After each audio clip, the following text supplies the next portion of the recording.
Tumetoka kushuhudia mtanange mkali baina ya Mbeya City ambao walikuwa ni wenyeji dhidi ya Young Africans.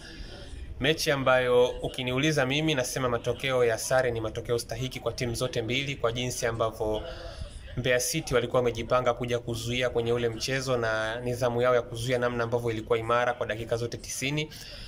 Lakini pia changamoto za kiufundi ambazo nimeziona pia kutoka kwa Yanga, ambazo zingine ni endelevu lakini pia zingine leo zimekuja zimeibuka, lakini yote imechangia kile ambacho tumekuja kukiona mwisho wa siku.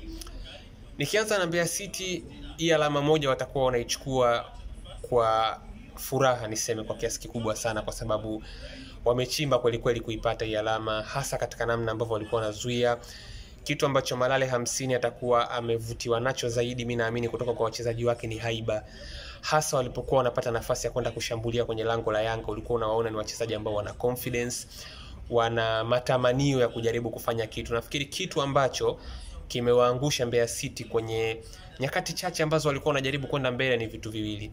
Kwanza, walikuwa wanashambulia na idadi ndogo, lakini hilo linaeleweka kwa sababu Mbeya City kwa sehemu yote ya ule mchezo hawakuwa wanashambulia na wachezaji zaidi ya 4.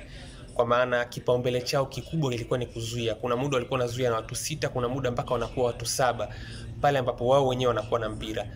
Fullbacks wao walikuwa hawapandi kabisa, msisitizo na msimamo wao ulikuwa ni kwenye kuzuia. Kwa hiyo hilo la kushambulia na idadi ndogo ni wazi linaeleweka, lakini kingine ambacho kiliwaangusha, ukitoa kushambulia kwa idadi ndogo, ubora wao wa kuexecute matukio ya mwisho pia ulikuwa unaonekana unapelea, na ndio maana hata nafasi kubwa ambayo walikuja kuipata kwenye kipindi cha pili walishindwa kuitumia.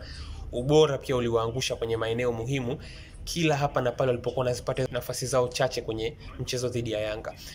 Lakini kwa upande wa Yanga, kwanza tuanze na selection ya mwalimu. Je, kikosi ambacho kilianza kilikuwa kinaakisi uhalisia wa mchezo na mazingira ya uwanja? Jibu ni ndio, na specifically mimi nitaenda kwa mtu anayeitwa Andy Boyeli. Kwanza kwa Andy Boyeli leo, lengo lilikuwa ni kwamba Andy Boyeli aende kuoffer physicality dhidi ya walinzi wa Mbeya City kwenye pirika za kupigania ama kugombania mipira ya hewani ambayo Yanga ingebidi waitumie zaidi kutokana na mazingira ya uwanja. Na to be fair kwa Boyeli, alijitahidi kwa kiasi fulani kuweza kuwin baadhi ya mipira ambayo ilikuwa inapigwa. Alikuwa anaweza kuizima vizuri, anaweza kuiweka kwa wenzake, lakini kitu ambacho nilikuja kukigundua pia kwa sehemu kubwa ya mchezo, Boyeli alipokuwa anafanikiwa kuwin ile mipira, msaada wa wenzake wa karibu ulikuwa ni mdogo. Yani anaweza kuuzima mpira vizuri, lakini wenzake wanakuwa mbali na yeye. Hilo moja.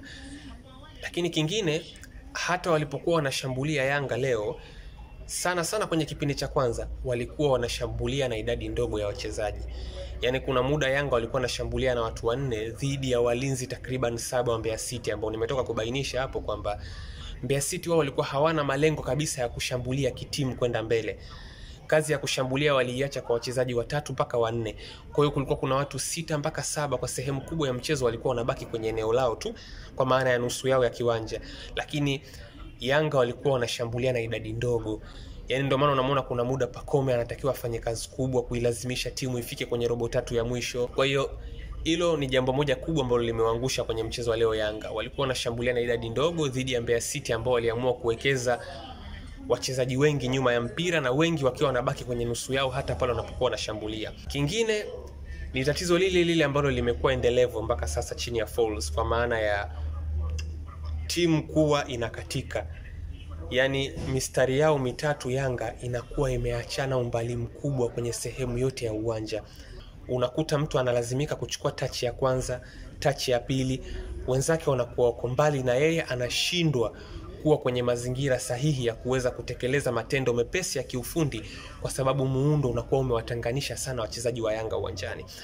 Ili ni tatizo ambalo limekuwepo tangu Falls aichukue Yanga na leo limeendelea tena. Kwa hiyo inamlazimu mtu adribu umbali mrefu, achukue touch nyingi ili aweze kumsogelea mchezaji aliye karibu na kuweza kumpa pasi. Na ndio maana kuna muda ilikuwa mtu akitaka kuchukua touch moja, akipiga pasi touch ya pili, mpira unapotea kwa sababu wachezaji wako mbalimbali. Mistari ya Yanga mitatu uwanjani iko mbalimbali. Lakini mwisho wa siku ni alama moja ambayo mimi naamini ni fair kiukweli, kwa namna ambavyo Mbeya City walikuwa wanazuia, lakini kwa uhalisia wa kile ambacho tumekiona pia kwa upande wa Yanga ambao wameendelea kuwa na madhaifu ya kimuundo leo, lakini kingine ambacho kimekwenda kuongezeka kama kimeathiri zaidi ufanisi wao mbele ya lango ni kushambulia na idadi ndogo ya wachezaji.